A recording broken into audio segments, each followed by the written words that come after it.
the last couple of years because I consistently have really high electricity bills at my place, and brought the topic up recently with a buddy of mine. Actually, the electricity bills, the company thinks I'm spending 20,000 watt hours a day on Lord knows what, which amounts to about $110 a month even in the summer. So I don't really use an air conditioner much. I don't have any fancy anything or other. My house is actually quite simple and humble. This is me.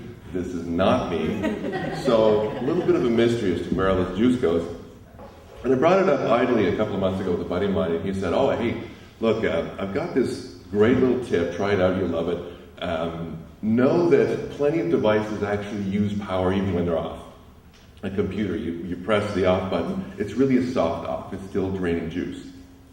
And his assertion was that since I have a crap pile of devices, some of my rooms look vaguely similar to this, that it would be particularly effective in my case. I'm an adopter of technology. I love it. Hi, my name is Eric. And you get the drum.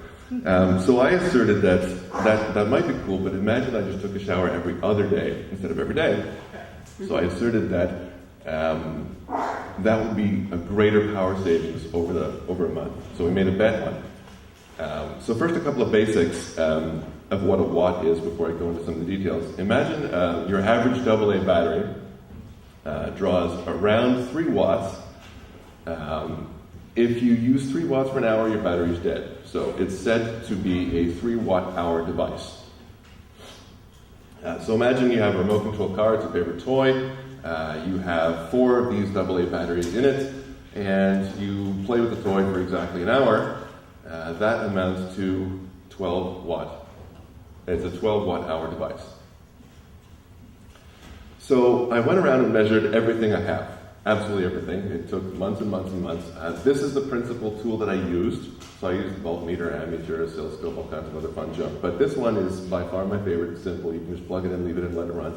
The idea is you plug it into a wall socket, plug your device into the actual thing, and it'll tell you over time how much power you're drawing. Very, very simple. And I found out some very interesting things. So, for example, I have this digital sound system for my computer. When it's off, as in standby mode, surprisingly, it's actually drawing 10 watts, which over the course of a 24-hour period amounts to 80 batteries. So imagine when this thing's absolutely dead, you're flattening 80 batteries a day just with this. Another surprise, well, I guess it was less of a surprise. I have a projector. It just sits in the corner. It's off most of the time. And it's waiting for a remote control signal to turn on. I mean, the bulb is off, everything's off. It's not like it's one of these fast start things. It also drew 80 watts, which is 240 amp hours a day. I have a laptop. This is the laptop power supply I have. It's very similar to a brick. When it's not even plugged into the laptop, it's drawing 4 watts. So over the course of a day, you can flatten 32 batteries. So I had a whole pile of devices. Actually, this is an egregious, this is new, I had no idea. But a UPS, an uninterruptible power supply, is a device that gives you electricity when the power fails. So if you have a computer that you want to keep running, or you want to keep watching TV, or God knows why you want one of these things. I have one attached to my garage door, because let me tell you, it's not that fun. Power's out, you're stuck, oops. This doesn't just drain a little bit more power than you actually use. It multiplies the power usage that you get billed for. So if you're drawing, say, 100 watts, normally you have a light that draws 100 watts. You plug that same light into the UPS. Now you're drawing 140 watts.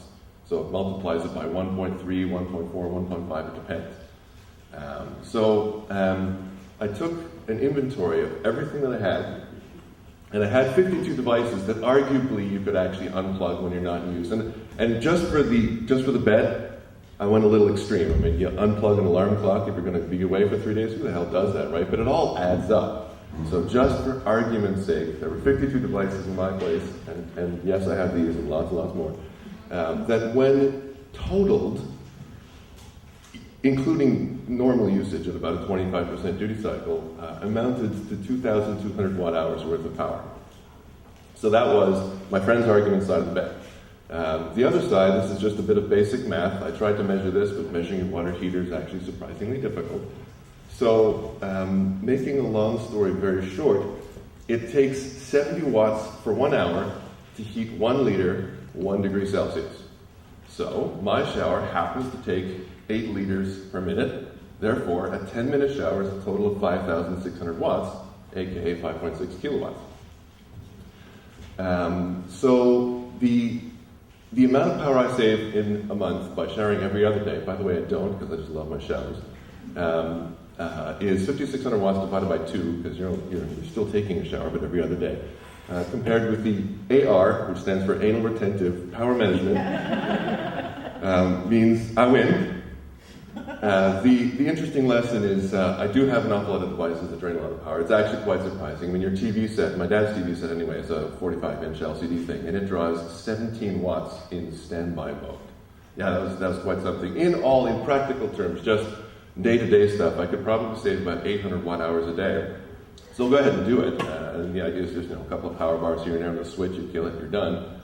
But still, I liked my toys. Sure.